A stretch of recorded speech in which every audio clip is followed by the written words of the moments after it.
Today, I want to talk about something heavy, something that's been all over the news recently, and trust me, it's hard to wrap your head around. It's about a pregnant woman in Georgia who's been declared brain dead, but because of the state's restrictive abortion laws, she's being kept alive on life support for one reason only: to sustain her pregnancy. Now, I know this sounds like something out of a dystopian novel, but this is real life, real people, real situations. Here's the breakdown. When someone is declared brain dead, they're legally considered dead. But this woman, let's call her Adriana, her heart is still beating. Her lungs are still functioning, all thanks to machines. She's not living, but her body is being kept alive because the state says her fetus has rights, personhood rights, even before birth. But let's pause here. This creates a whole other set of challenges for the family, who's stuck in a situation they didn't sign up for. First off, let's talk money. Who's paying the bills for this? If you think the state is picking up the tab, think again. When a person is brain dead, technically, they're deceased, and it's their estate that's usually responsible for medical costs. But here's where it gets tricky. If Adriana didn't have insurance, the financial burden often falls on the family.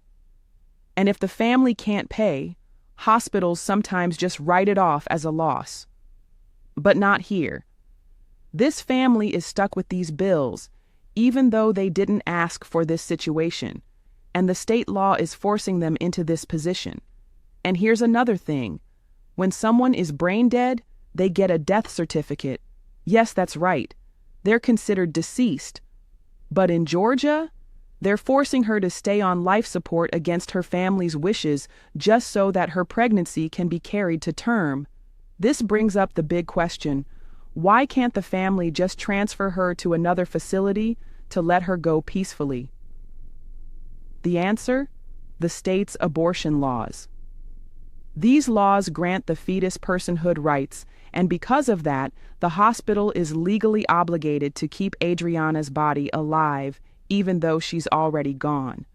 The family has no say, and they can't move her, and that's a legal trap no one saw coming. Now, let's talk about the death certificate, because this part really gets me. Adriana is technically dead, but she's still receiving medical care. That's a whole mess legally and emotionally. Her family has to sit there and watch, knowing the woman they love isn't coming back. But this is what the law is demanding, and it's tough. It's not just tough for the family financially, but mentally and emotionally as well. And let's not forget about the mental health toll this takes, not just on the family, but on the healthcare workers too. Imagine being in the ICU, caring for a patient who you know is legally dead. Doctors, nurses, and the medical team are caught in a moral dilemma. They're trained to save lives, to help people heal, but in this case, they're just maintaining life support on a body that isn't living. That kind of mental and emotional strain can lead to burnout, stress, and even moral injury. Healthcare workers might find themselves questioning their role and the ethics of their work. It's draining, and it's something we don't always talk about. The family, of course, is in a similar position. They're caught between love, loss, hope, and legal constraints. The grief of losing Adriana while simultaneously trying to hold on to the hope that the baby will survive, it's almost too much for anyone to bear. And let's be real, this situation is a form of ambiguous loss, where the loved one is physically present, but emotionally and mentally gone.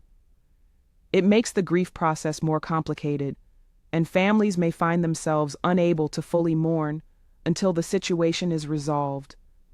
This uncertainty, this constant emotional roller coaster, is enough to take a toll on anyone's mental health. Anxiety, depression, PTSD, these are all real implications for families going through something like this. And healthcare workers, they're in the trenches, trying to balance their ethical responsibility, the family's wishes, and the law. They may feel emotionally exhausted, emotionally numb, or even traumatized by the prolonged nature of the care. But I want to say this: if you or someone you know is going through something similar, whether as a patient, a family member, or even a healthcare worker, it's okay to ask for help. It's okay to seek support for your mental health. These situations are traumatic and the emotions are real.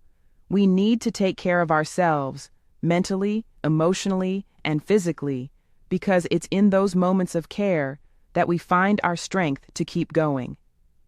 Now, let's talk about the big question.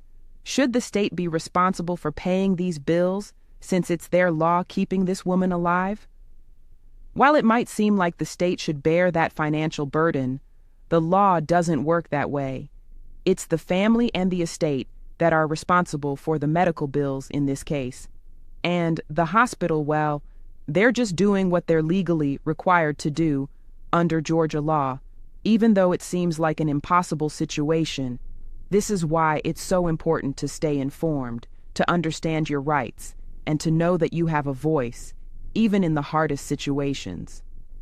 No one should have to go through this alone, and no one should be stuck in a situation like this without support. So, let me leave you with this. Life isn't always black and white, and sometimes the laws we live by don't line up with what's best for our hearts, but we have to keep fighting for what's right, for ourselves, for our families, for our healthcare workers, and for those who can't speak for themselves. Stay strong, stay informed, and take care of your mental health. Until next time, this is R.Monae. Take care of yourselves and each other.